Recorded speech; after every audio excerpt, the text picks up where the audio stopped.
So I'm about to read an article that just came out 2 days ago on the debrief.org. You can also check it out on my Telegram channel. Click the link in my bio. I have the full article there, and I also have an associated video to go along with it.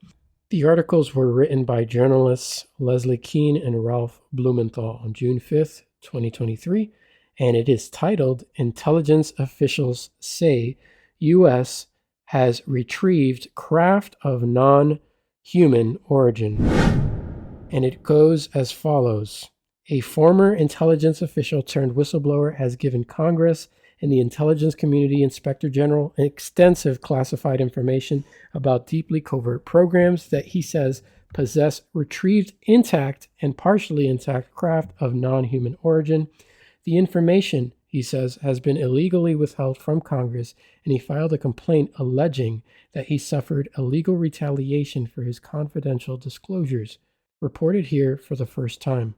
Other intelligence officials, both active and retired, with knowledge of these programs through their work in various agencies, have independently provided similar corroborating information both on and off the record.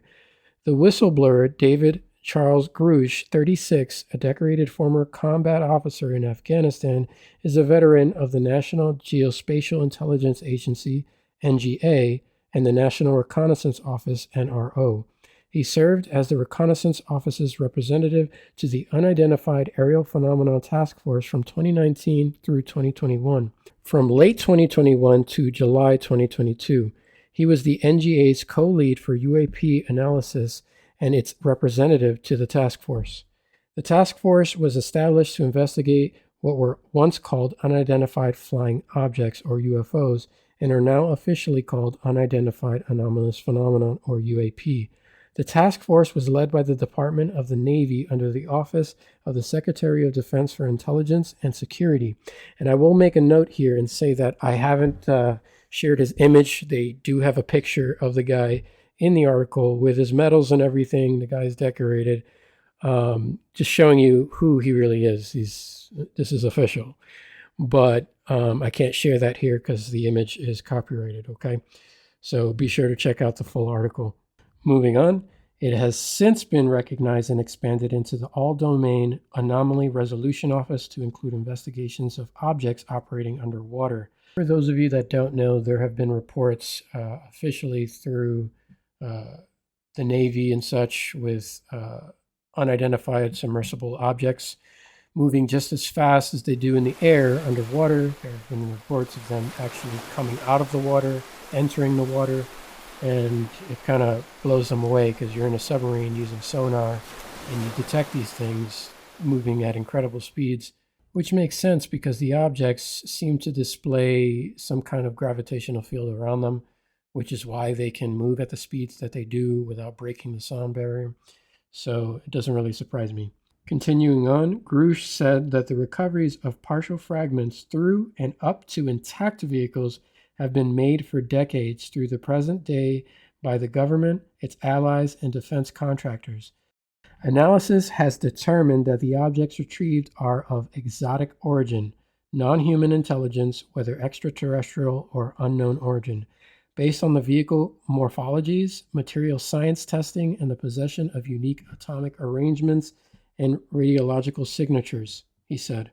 In filing his complaint, Grush is represented by a lawyer who served the original intelligence community Inspector General, ICIG. We are not talking about prosaic origins or identities, Grush said, referencing information he provided Congress and the current ICIG. The material includes intact and partially intact vehicles. In accordance with protocols, Grush provided the Defense Office of Pre-Publication and the Security Review at the Department of Defense with the information he intended to disclose to us. His on-the-record statements were all cleared for open publication on April 4th and 6th, 2023 in the documents provided to us. Grush's disclosures and those of non-public witnesses under the new protective provisions of the latest Defense Appropriations Bill signal a growing determination by some in the government to unravel the colossal enigma with the national security implications that has bedeviled the military and tantalized the public going back to World War II and beyond. Okay, this isn't new. There has been a massive disinformation and disclosure campaign to block all of this and get people looking in the other direction. A lot of people know this. People are waking up now, so they're starting to see this. This is nothing new. And he's divulging this information. Now, the bill that is mentioned is the one that was mentioned by Dr. Nolan and Dr. Stephen Greer, which was supposed to protect people, contractors, anyone who knows or has any information about these projects, UFOs, to come forward and they would be protected. And that's exactly what he's divulging here in this article, and why he was saying he suffered illegal retaliation for his confidential disclosures. He was trying to disclose this information when the bill wasn't passed, and he had a hard time doing it. People don't really seem to understand that when someone knows something, they tend to be threatened with all kinds of things, from we'll void all your bank accounts to family threats, all kinds of threats. You'll lose your career, you'll never get a job. And there's a lot of evidence apparent to them to prove that that's the case, so they usually don't come forward or they don't share anything. And if you want to see some of my previous videos where the bill is mentioned, you can see some of my more recent videos, one with Dr. Nolan talking about it, and also another with Dr. Stephen Greer. Just look in my videos for it. Continuing on with the article. For many decades, the Air Force carried out a disinformation campaign to discredit reported sightings of unexplained objects, and now, with 2 public hearings and many classified briefings under its belt, Congress is pressing for answers. Yeah, they're getting livid in Washington over there. Carl E. Nell, a recently retired Army colonel and current aerospace executive who was the Army's liaison for the UAP task force from 2021 to 2022 and worked with Grush there, characterizes Grush as beyond reproach. Christopher Mellon, who spent nearly 20 years in the U.S. intelligence community, served as the Deputy Assistant Secretary of Defense for Intelligence, has worked with Congress for years on the unidentified aerial phenomenon. A number of well-placed current and former officials have shared detailed information with me regarding this alleged program, including insights into the history, governing documents, and the location where the craft was allegedly abandoned and recovered, Mellon said. However, it is a delicate matter getting this potentially explosive information into the right hands for validation. This is made harder by the fact that, rightly or wrongly, a number of potential sources do not trust the leadership of the All-Domain Anomaly Resolution Office established by Congress. But some insiders are now willing to take the risk of coming forward for the first time with knowledge of these recovery programs. Jonathan Gray is a generational officer of the United States intelligence community with a top-secret clearance who currently works for the National Air and Space Intelligence Center, NASIC, where the analysis of UAP has been his focus.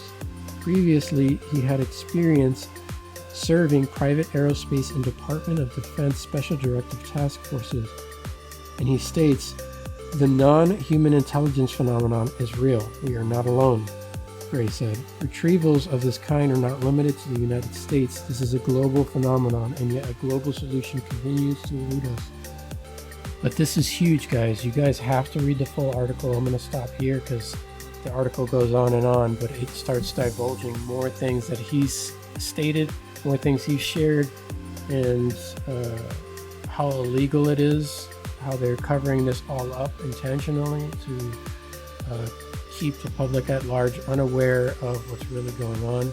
And this is all what he's telling Congress, what he's sharing officially on the record for Congress. So this is what's happening. Don't forget to watch the free streaming of the National Press Club event, where I believe he and some others are going to be divulging this information on camera. You can watch it for free on the Dr. Stephen Greer official YouTube channel. It's going to be streaming there on June 12th. Don't miss that, guys, and I'll catch you guys on the next one.